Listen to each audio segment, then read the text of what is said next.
అంతేకాకుండా కేటాయింపులకిను ఇక్కడ అవసరాలకి మధ్య తేడా చాలా ఎక్కువగా ఉంది. ఎందుకంటే మీరు చెప్పిన సూపర్ 6ని మీరు అమలు చేయాలంటే అవసరమైన డబ్బులు లేకపోతే దాన్ని చేసే కేటాయింపులో ఉన్న వ్యత్యాసం అన్నది ఎందుకు ఎక్స్పోజ్ చేసిందని అనుమానం కూడా చాలా మంది వస్తుంది. ఏమంటారు మీరు? మొత్తం నిజంగానే వాస్తవికంగానే ఉందంటారా?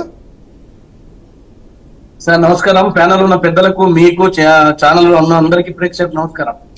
సార్ ఒకటి, ఏదైతే మేము ప్రజల ముందు ఇచ్చినటువంటి హామీలను నెరవేర్చుకునే క్రమంలో ఏదైతే 6 హామీలు కావచ్చు వ్యవసాయ రంగానికి మరి బలోపేతం చేయాలి, ఇంతకు సోదరులు పెద్దలు చెప్పినట్టు అనాలిసిస్ట్ గారు, ఇది భారతదేశ చరిత్రలో అది రైతులు కానీ రైతు అనుబంధ సంబంధించినటువంటి ఏదైతే బడ్జెట్ కేటాయింపులను ఇంతవరకు భారతదేశ చరిత్రలో మీరు ఎక్కడ చూడరండి. ఎందుకంటే రైతు రుణమాఫీకి 31,000 కోట్లు కానీ, రైతు భరోసాకు 15,075 కోట్లు, అదేవిధంగా వ్యవసాయ కూలీలకు 1,200 కోట్లు, రైతు బీమాకు 1,589, పంటల బీమా 1,100, బోనస్ 1,800 కోట్లు, విద్యుత్ సబ్సిడీ అండి. ఇది ఎందుకంటే అగ్రికల్చర్ కు అనుబంధంగా ఉంటుంది. ఇది సుమారు ఎంత అండి? 11,500 కోట్లు అండి. నీటి పారుదలకు 10,829 కోట్లు. మొత్తం టోటల్ చూసుకుంటే 72,659 కోట్లతోటి ఈ భారతదేశ చరిత్రలో, స్వతంత్ర భారతదేశంలో రేవంత్ రెడ్డి గారి ప్రభుత్వం, బట్టి విక్రమార్క గారు ఇటువంటి బడ్జెట్ అద్భుతం. ఇది తప్పకుండా రైతుని, వ్యవసాయ రంగాన్ని ముందుకు తీసుకుపోయి సమాజంలో ఉండబడేటువంటి వ్యవసాయ అనుబంధ రంగాలు కూడా అభివృద్ధి చెందడానికి ఇది ఒక ఆస్కారం అండి. అదేవిధంగా బీసీ వెల్ఫేర్ కు 10,028 కోట్లు కేటాయింపులు జరిగినాయి. అది ఎంత ఖర్చు అయితే అనేది మీకు ఎకనామిక్ ఇయర్ లో తెలుస్తుంది. కానీ బీఆర్ఎస్ ప్రభుత్వం బీసీలకు 42,795 కోట్లు కేటాయింపులు చేసి 29,470 కోట్లు మాత్రమే ఖర్చు చేసింది. కాబట్టి అంకెల గాడులతోటి ప్రజలు మోసం చేయాలి, ప్రజలకు ఏదో పెద్ద పెద్ద సంఖ్యలు చూపించి భ్రమంలోకి తీసుకుపోవాలన్న ఆలోచన మా ప్రభుత్వానికి లేదు. కాబట్టి వచ్చిన సందర్భంలో శ్వేతపత్రాలు విడుదల చేసినాం సార్. అప్పుడు 2014లో రాష్ట్రం ఏర్పడినప్పుడు 75,557 కోట్ల రూపాయలు అప్పు ఉంది. కానీ 2023 డిసెంబర్ 7వ తారీఖు నాడు మరి రేవంత్ రెడ్డి గారి ప్రభుత్వం వచ్చే నాటికి 6,51,000 కోట్లు సార్. ఇది 35,118 కోట్లు అప్పు తెస్తే 42,892 కోట్లు అప్పును మిత్తి కలిపి కట్టాం సార్. ఇది మా యొక్క చిత్తశుద్ధి. కానీ ఇవాళ మీరు తెలంగాణ ఏదో అద్భుతంగా తీర్చిదిద్ది చందమామ ఇస్తే ఏదో చెడగొడుతున్నట్టుగా సోదరులు రాజకీయ ప్రసంగం మొదలు పెట్టారు. కానీ మీరు ఈ యొక్క గడిచినటువంటి 7 నెలల్లో మేము తీసుకున్నటువంటి యొక్క సంక్షేమ కార్యక్రమాల యొక్క ప్రగతిని మీరు చూస్తే 68,660 కోట్ల మంది మహిళలు ఉచిత బస్సు ప్రయాణం చేశారు సార్. దాని కొరకు 2,350 కోట్లు కేటాయింపులు జరిగింది సార్. 500 గ్యాస్ కొరకు 723 కోట్ల రూపాయలు కేటాయింపు చేశాం సార్.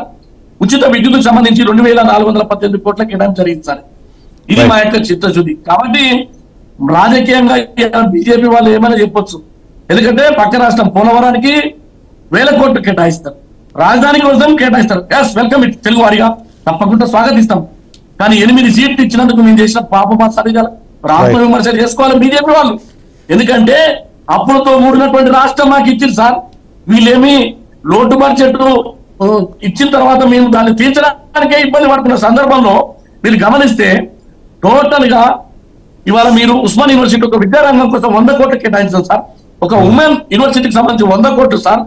ఐఐటీలను బలోపేతం చేసి 10,000 మంది విద్యార్థులని ముందుకు తీసుకుపోవాలని చెప్పేసి ప్రభుత్వం మరి స్కిల్ డెవలప్మెంట్ యూనివర్సిటీ ఏర్పాటు చేయడానికి ఒక ప్రయత్నం జరుగుతుంది సార్.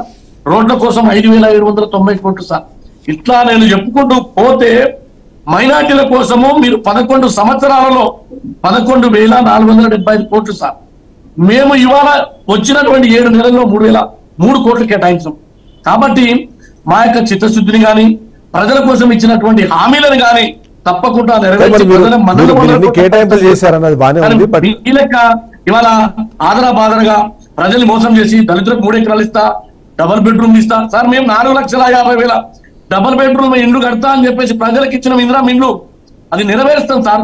కానీ మీ లెక్క ఇంటికి ఒక ఉద్యోగం, దళితుని సీఎం చేస్తా, నిరుద్యోగ వృత్తికి సంబంధించిన డిస్కషన్ కూడా జరుగుతుంది. నిరుద్యోగ వృత్తికి సంబంధించి మీరు అక్కడి నుంచి వచ్చారు కాబట్టి చెప్పండి. ఎందుకంటే నిరుద్యోగ వృత్తికి సంబంధించి మీకు వైద్య రంగానికి 21,000 కైలాష్ గారు అది డిస్కస్ చేద్దాం.